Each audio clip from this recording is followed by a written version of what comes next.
ချမ်ဖတ်စစ်ကောင်စီက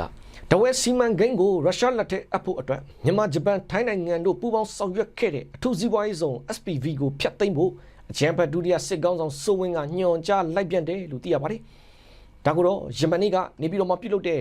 မြန်မာအထူးစီးပွားရေးဆောင်ဆိုင်ရာဗဟိုအဖွဲ့အစည်းအဝေးမှာအချမ်ဖတ်ဒုတိယစစ်ကောင်ဆောင်စိုးဝင်းကညွှန်ကြားလာတာဖြစ်တယ်လို့သိရပါတယ်။အဲ့ဒီတဝဲအထူးစီးပွားရေးဆောင်ကို2008ခုနှစ်ကတည်းကအကောင့်ထဲပေါ်ခဲ့တာဖြစ်ပေမဲ့တိတာထင်ရှားတဲ့တိုးတက်မှုတွေမရှိတဲ့အတွက်ယင်းနီတီဆောက်သူ Italian Thai Company ရဲ့လုတ်ကင်ခွင့်ကို2020ခုနှစ်ဒီဇင်ဘာလ30ရက်နေ့မှာရပ်ဆိုင်းခဲ့တာဖြစ်တယ်လို့လည်းသိရပါတယ်။အခုခါမှာတော့အချက်ဖက်စစ်ခေါင်းဆောင်မင်းအောင်လှိုင်ရဲ့ရုရှားခီးစဉ်အတွင်း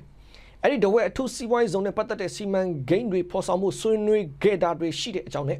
လက်ရှိအဲ့ဒီစီမံကိန်းဆောင်ရွက်မှုတွေဟာလည်းတိုးတက်မှုမရှိဘဲရပ်ဆိုင်းနေတာဖြစ်တဲ့အကြောင်းတွေကြောင့်ဆိုပြီးတဝဲစီမံကိန်းကိုရုရှားလက်ထက်အပ်ဖို့အတွက်အရင်မြန်မာဂျပန်ထိုင်းနိုင်ငံတို့ပူးပေါင်းဆောင်ရွက်ခဲ့တဲ့အထူးစီးပွားရေးဆောင် SPV ကိုဖျက်သိမ်းဖို့အချမ်ဖတ်ဒုတိယစစ်ကောင်ဆောင်စိုးဝင်းကညွှန်ကြားလိုက်ပြန်တာဖြစ်တယ်လို့သိရပါတယ်ခင်ဗျာ